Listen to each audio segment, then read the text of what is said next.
反言樹の根、それは伝説の反言樹の根の一部であり、模した煙をかけると死者に生がもたらされるという。なぜか今それを手に入れんとする一人の冒険者がいた。ということで、いよいよ三国を回ることになった我々は、どちらから行くか悩んだ挙句、まずはサンドリアを目指すことにしたのでした。こしたらまずは近くのホームポイントからセルビナのホームポイントにワープしますせ。相変わらず便利な移動手段ですな。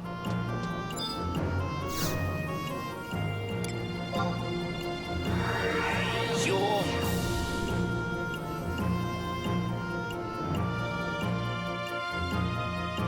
ん。デレレレレレデレレレレレ。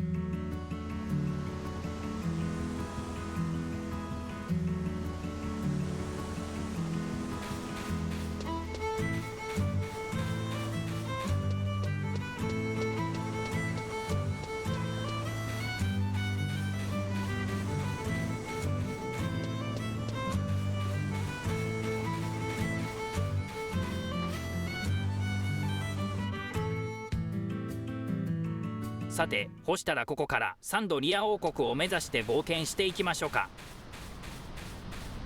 以前はバストゥークからやってきたココセルビナですが、ちょうど両者の中間にあるんで、サンドリアに行く場合もここを使うのが得策ですな。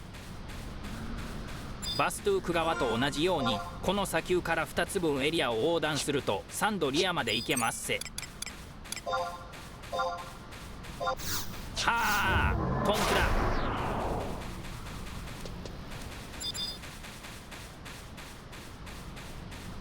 ここにリーチ族がたくさんいましたな。たくさんでもないか。ぽよぽよ。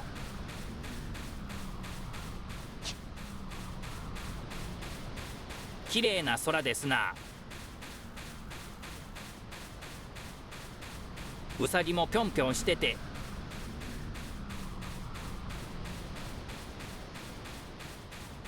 この無音で黙々と歩く時間が FF11 の真の醍醐味かもしれませんな。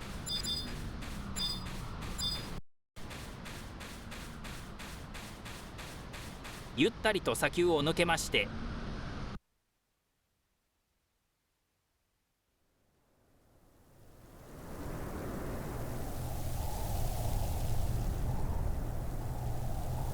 サンドリア方面へ一歩前進したエリアへ。コンシュタット高地の時と同じく砂丘から一歩三国へ進んだ先は高地が広がっとりますわ。ここにも謎の巨大建造物が。あとはこの池にカニが群生してるのと、割れ目のように表示されてるのが巨大な崖下エリアですな。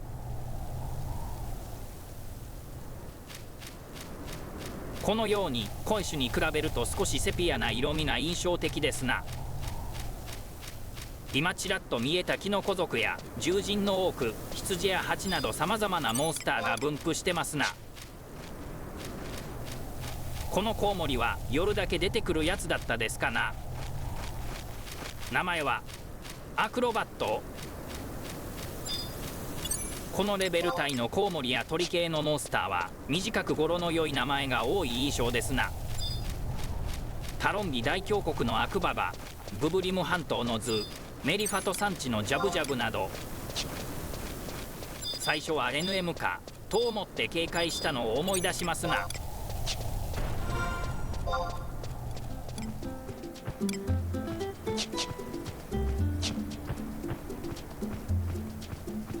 お、これはこの池に現れる羊の NM ですな。この池の周りでレベル上げしてたら気づかずに攻撃して終わりの始まりしたのを思い出しますな。スラムバーリングサムウェル、眠れるサムウェルという意味だそうですわ。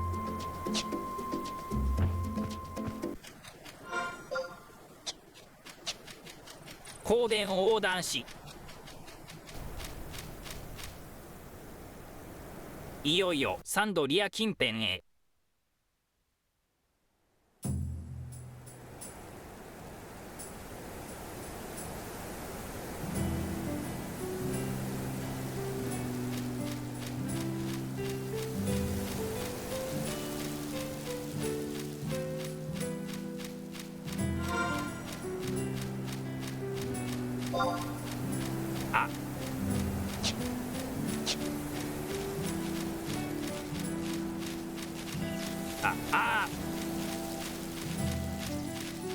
もはや語る言葉を持ちませぬわ。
粛々とロンフォールの森を通り抜け、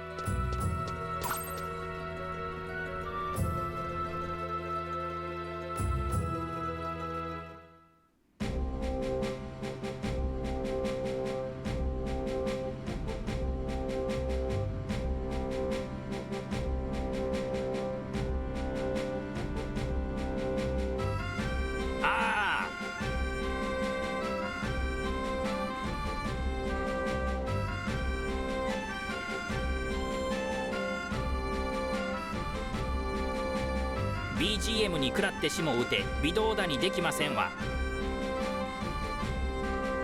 とにかくここが目指していた三国の一つ、サンドリア王国ですせ。バストゥークとの違いがすごいですな。さまざまな風景を経てたどり着いた他国のこの全く違う風土、これを冒険と呼ばずして何と呼ぶのか。ありがとうバナディールを作りし者たちよ。さてでは領事館に。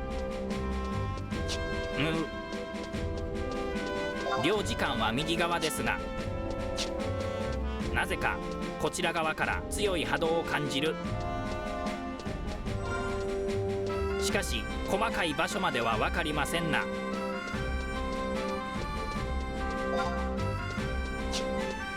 人手のないエリアに来てますが、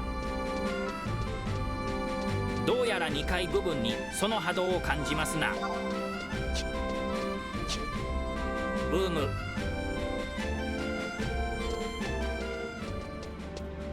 一旦こっちに行ってみますか。城塞都市ならではのこの狭い通路もサンドリアの特徴ですな。一体どこにつながっているのか初見ではなかなか。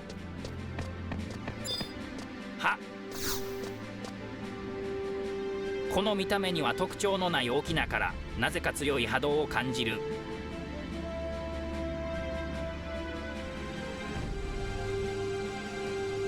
おもむろに剣の腕を磨きたければわしの試練を受けてみよとのこと。試練の内容は、たまたまなんとなく気まぐれに購入していた反言樹の根が意外にも幸運にも偶然にもこの試練の課題アイテムだったようですな。ということで超速クリアで沖縄をビビらせつつ、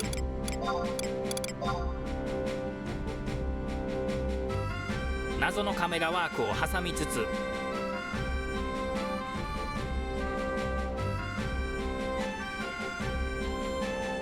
まだいくつか試練を残してそうな口ぶりを聞きながら、新米冒険者御用達の剣をご褒美に受け取り、クエストクリア。一つの装備スが貴重だった初期の頃はこのスパタも宝物のように使ってましたな。さてさて、では領事館には少し待ってもらいつつ、そのまま謎の沖縄から釣りの試練とやらを聞いてみますかね。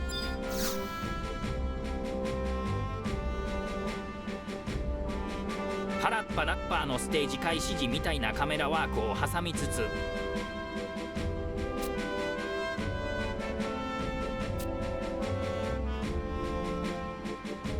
人体道。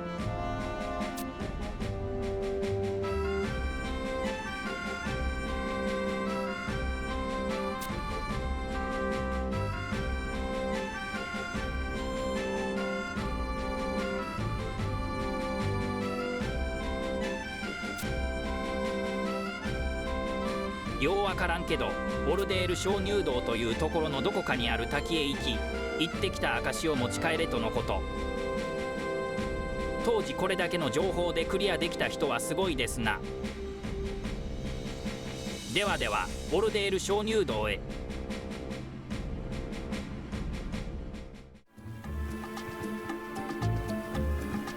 先ほど横断したラテーヌ高原の熾烈になっとる部分、この下に鍾乳洞の入り口がありますせ。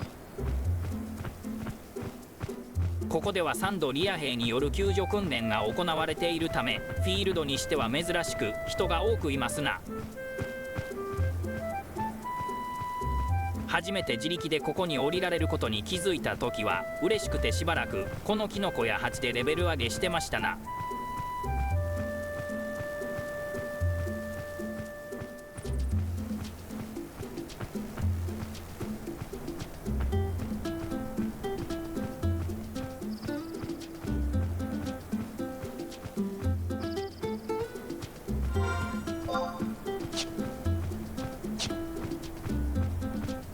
お、ここが鍾乳洞の入り口ですな。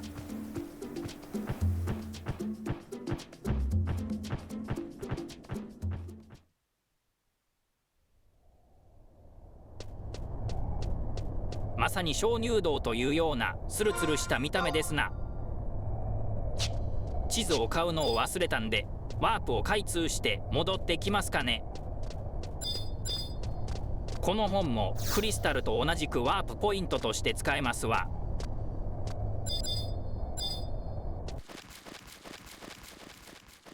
黙々と歩き、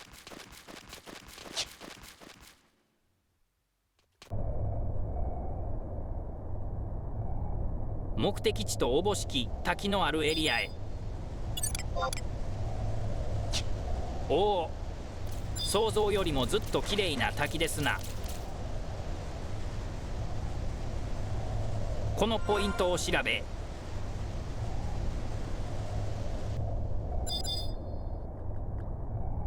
その後すぐにこのポイントを調べると、ようわからんけど鍾乳石の雫をゲットできますせ。おそらく滝の水で手を濡らした状態でないと雫を受け止めることができないとか、そんなとこですかね。バナディールワールドレポートによると、大聖堂などにこれについてヒントをくれる NPC がいたそうですわ。こしたら3度リアへ戻りまして、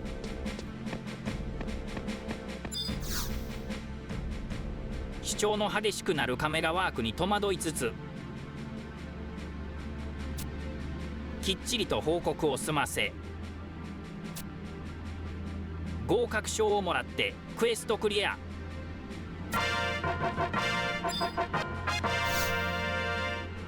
どうやら釣りで最後のようなんで、このまま一気に最後の試練に行きますせ。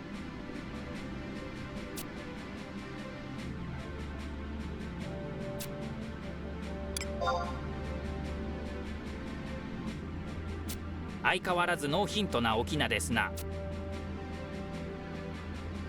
手始めに己で考えよ沖縄から課題の書を渡されましたで、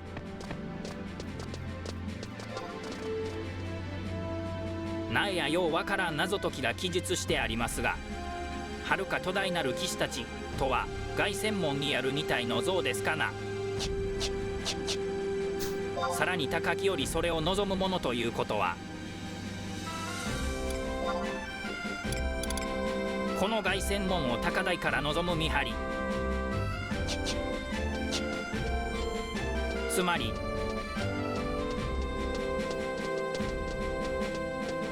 こいつやあそこへの入り口も隠し通路のようになっており、少し遠くから回っていく感じですな。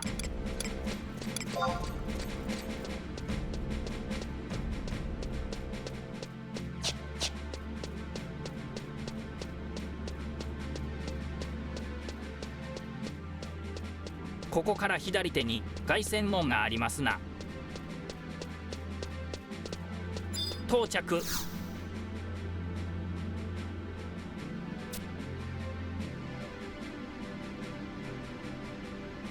話しかけると、これまた謎解きの書、西の書がもらえますせ。ほんでもって反対側の高台で同じく東の書をゲット。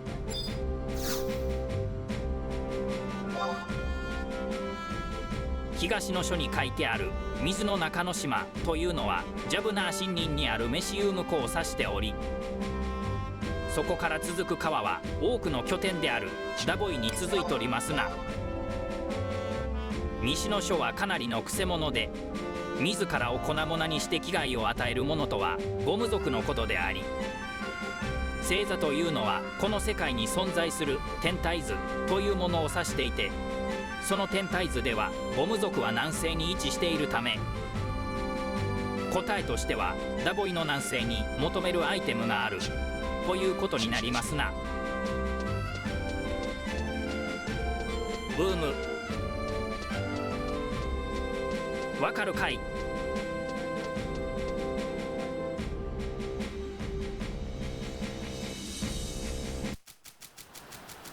オラオラオラオラオラオラ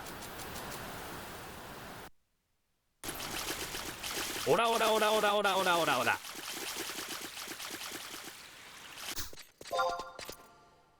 おりゃ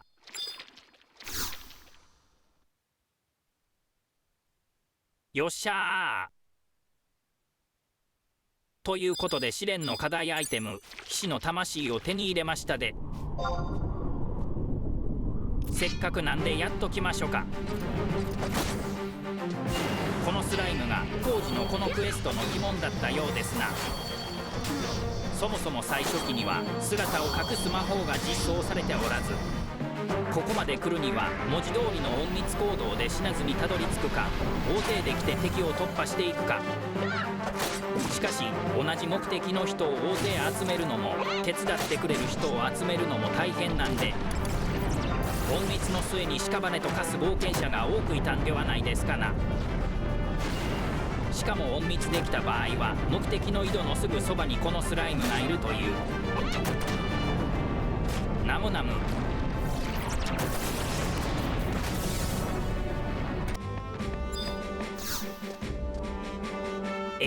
最後だけあのカメラワークなし。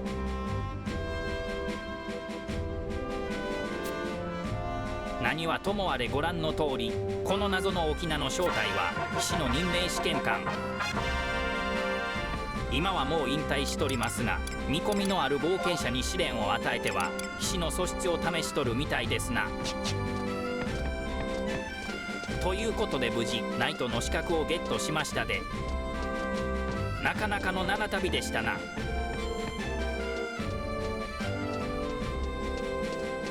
次回は本来の目的、このサンドリアでの任務に挑んでいきますか。ほな今回はこの辺でご視聴ありがとうございました。